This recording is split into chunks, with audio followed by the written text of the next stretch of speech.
Press meat আয়োজন কৰাৰ বিষয়টো হৈছে মহেন্দ্ৰ মিত্তল নামৰ ব্যক্তিজনে মানে তেওঁ মানে দিছপুৰৰ লগত ঘনিষ্ঠ আছে বুলি নিজকে দম্বালি মাৰি থাকে। কিন্তু আমাৰ মানে জনজাতীয় আবেষ্টনী এলেকাত তেওঁ আমাৰ জনজাতীয়ৰে এজন মানে জয়ন্ত বসুমতাৰী বুলি নামৰ এজন ব্যক্তিৰ নামত তেওঁ 4 বিঘা মাটি কিনিছে।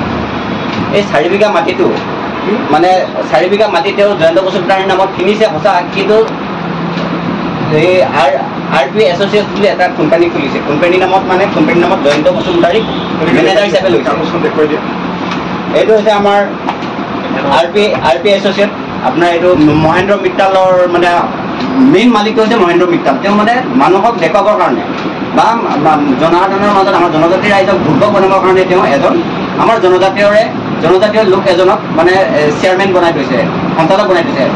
সঞ্চালক এইকাৰণে বনাইছে যাতে তেওঁ আমাৰ ট্ৰাইবেল বেল এৰিয়াত তেওঁ মাটি কিনিব নোৱাৰে। ট্ৰাইবেল বেল বেষ্টনী এলেকাত মাটি কিনিব নোৱাৰাৰ কাৰণে তেওঁ জনজাতীয় লোক এজনক তেওঁ সঞ্চালক হিচাপে মানে সহায় কৰিছে। জনজাতীয় আৰু জয়ন্ত বসুমতাৰীৰ নামটো যদি সুধিব যায় বা জয়ন্ত বসুমতাৰীক যদি বিচাৰি যায়, আপুনি যদি আমাৰ দিছপুৰৰ পৰা যদি আমাৰ আমেৰিকালৈকে যদি বিচাৰি যায়, তেতিয়াও গম নাপায় জয়ন্ত বসুমতাৰী নামৰ ব্যক্তিজনক বিচাৰি নাপাব। কিন্তু কাগজে কলমে তেওঁ জয়ন্ত বসুমতাৰী হিচাপে মানে সঞ্চালক হিচাপে আছে। আৰু তাতকৈ দুখৰ বিষয়টো হৈছে কি, আপোনাৰ ফৰেষ্ট এলেকাৰ পৰা তেওঁলোকে মাটি কাটিবৰ কাৰণে ৰাস্তাৰ মানে নিৰ্মাণৰ কাৰণে ফৰেষ্ট ডিপাৰ্টমেণ্টত মাটি কাটিবৰ কাৰণে তেওঁলোকে অনুমতি পাইছিলে মানে আমেৰিকুক বুলি এটা জেগাত পাইছিলে, যোনটো কথা নম্বৰটো ইয়াতে লিখা আছে, আপোনালোকে চাই ল'ব পাৰিব। এইটো আপোনালোকক দিয়া হ'ব।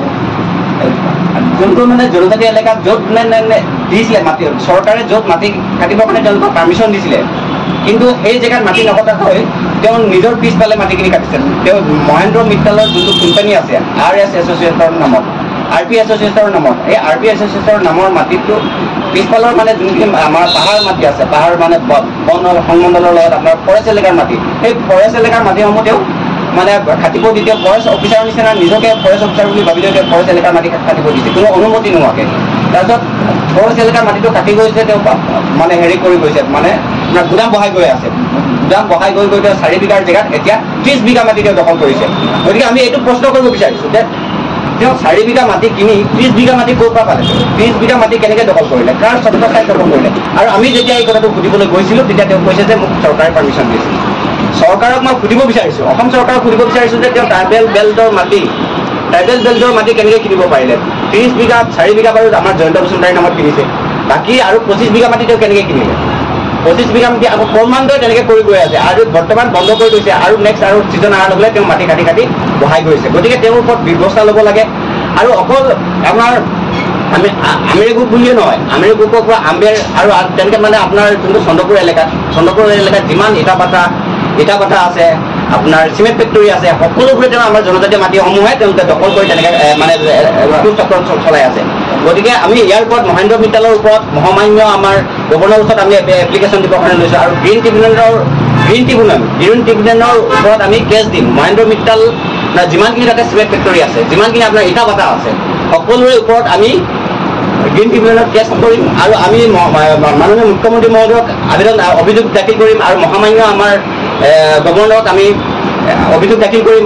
যিমানখিনি আমাৰ বিভাগীয় মিনিষ্টাৰ আছে, বিভাগীয় মানে দপ্তৰ আছে, সকলোতে আমি মানে অভিযোগ দাখিল কৰিম। আৰু ইয়াতকৈ ৰহস্যৰ বিষয়টো এইটো, আপোনাৰ যদি চাবলৈ যায় আপোনাৰ প্ৰশাসনে তেওঁলোকক কোনো মানে দৃষ্টিৰ মানে দৃষ্টি তেওঁলোকৰ কৰিও তেওঁলোকক কোনো দিনাখনে তেওঁলোকৰ ওপৰত বিহিত ব্যৱস্থা লোৱা নাই। কিয় কাৰণে লোৱা নাই? আজিৰ তাৰিখত মহেন্দ্ৰ মিত্তালৰ য'ত মাটি কাটিছে তাত কোনো অনুমতি নোহোৱাকৈ তেওঁলোকে মাটি কাটিছে। মাটি কাটিব দিছে বেলেগ এটা পট্টা নম্বৰ জেগাৰ নামটো যে আমেৰিকুক নামৰ জেগাটোত মাটি কাটিব দিছে, কিন্তু তেওঁলোকে কাটিছে আম্বেৰত। সেইবোৰ ফৰেষ্ট ডিপাৰ্টমেণ্টে কেনেকৈ দিলে? ফৰেষ্ট ডিপাৰ্টমেণ্টে তেওঁলোকে চোৱা চেষ্টা কৰা নাই নেকি? ফৰেষ্ট ডিপাৰ্টমেণ্টে ইমান এটা গজগজীয়া ফৰেষ্ট ডিপাৰ্টমেণ্ট যিহেতু অসমত আছে, ফৰেষ্ট ডিপাৰ্টমেণ্ট থকাৰ স্বত্তেও তেওঁ নিজকে ফৰেষ্ট ডিপাৰ্টমেণ্টৰ মানুহসকলে দম্বালি মাৰি বহিৰাগত এজনে কেনেকৈ মাটি কাটিব দিলে? গতিকে আমাৰ জনজাতীয় মানুহখিনিক এনেকৈ অন্যায় অত্যাচাৰ কৰি প্ৰলোভন দি তেওঁ মাটি কিনিছে। আৰু তাতকৈ আৰু দুখৰ বিষয়, আপোনালোকে চাওক 1 বিঘা মাটি 16,000 টকাত কিনিছে। 1 বিঘা মাটি 16,000 টকাত কিনিব পাৰে নেকি? ইয়াত চাওক 1 বিঘা মাটি 16,000 টকাত কিনিছে। আজিৰ যুগত এই গুৱাহাটী দাঁতি কাষৰীয়া এলেকাত কেনেকৈ 1 বিঘা মাটি তেওঁলোকে 16,000 টকাত কিনিব পাৰিলে? তাৰ মানে আমাৰ জনজাতীয় মানুহখিনিক অকৰা অজলা পায় তেওঁলোকে মানে বাহিৰৰ পৰা আহি আমাৰে মাতি আমাৰ ওপৰতে দাদাগিৰি চলাব, আমি সুধিব গ'লে আমি অভিযোগ দিব গ'লে আমাৰ ওপৰত বল বা বকি দিব, সেইটো কেনেকৈ হ'ব? সেইটো আমি হ'ব নিদিওঁ। আৰু অসম চৰকাৰ আমি ইয়াৰ পৰা দাবী জনাইছোঁ, যদি অসম চৰকাৰে ইয়াৰ ওপৰত ব্যৱস্থা নলয় তেতিয়াহ'লে আমি ব্যৱস্থা ল'ম। আমি ব্যৱস্থা লোৱাৰ পিছত যদি তাতে কোনো ক্ষয়ক্ষতি হয়, ইয়াৰ দায়িত্ব সম্পূৰ্ণ দায়িত্ব অসম চৰকাৰে ল'ব লাগিব।